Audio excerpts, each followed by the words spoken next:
Et si le problème n'était pas ton potentiel, mais le fait que tu refuses d'y croire?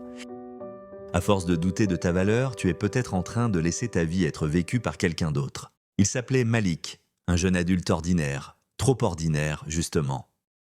Chaque matin, le réveil sonnait. Même heure, même plafond, même soupir.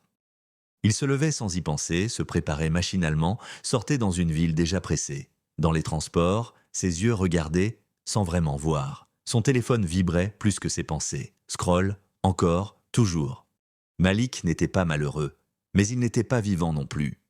Il avait des rêves, ou plutôt, il avait eu des rêves. Aujourd'hui, il dormait quelque part, étouffé sous des phrases familières. « Je ne suis pas assez bon, les autres sont plus doués. Ce n'est pas pour moi. » Alors, il faisait ce qu'il savait faire le mieux, attendre. Attendre d'être prêt, attendre d'être sûr, attendre d'avoir confiance. Plus les jours passaient, plus une fatigue étrange s'installait. Pas une fatigue du corps, une fatigue de l'âme.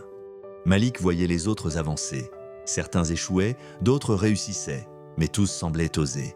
Lui, il restait là, bloqué dans sa tête. Chaque opportunité devenait une menace. Chaque choix, un risque trop grand. Chaque idée, une raison de douter.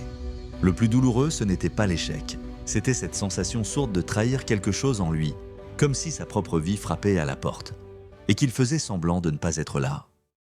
Un soir, après une journée banale de plus, Malik retrouva son ancien carnet, un vieux carnet oublié au fond d'un tiroir.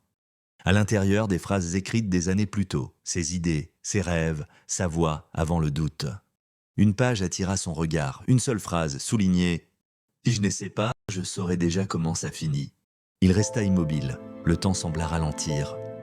Ce n'était pas une révélation spectaculaire, c'était pire, c'était vrai. Ce soir-là, Malik ne prit pas une grande décision, il ne changea pas toute sa vie. Il fit quelque chose de plus difficile, il assuma une vérité. Son plus grand obstacle n'était pas le monde, c'était l'image qu'il avait de lui-même.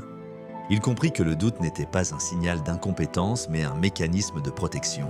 Douter, c'était rester en sécurité. Croire en sa valeur, c'était s'exposer.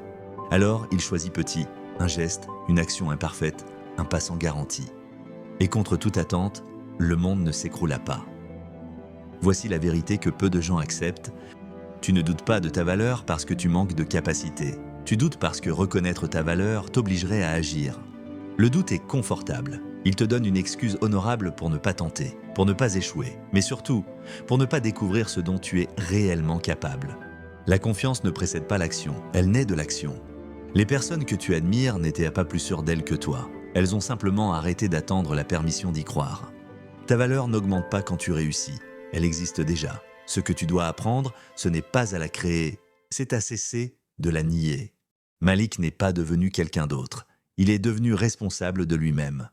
Abonne-toi si tu veux des histoires qui ne motivent pas juste, mais qui te réveillent. Et partage cette vidéo à quelqu'un qui doute de sa valeur, mais qui n'ose pas encore se l'avouer.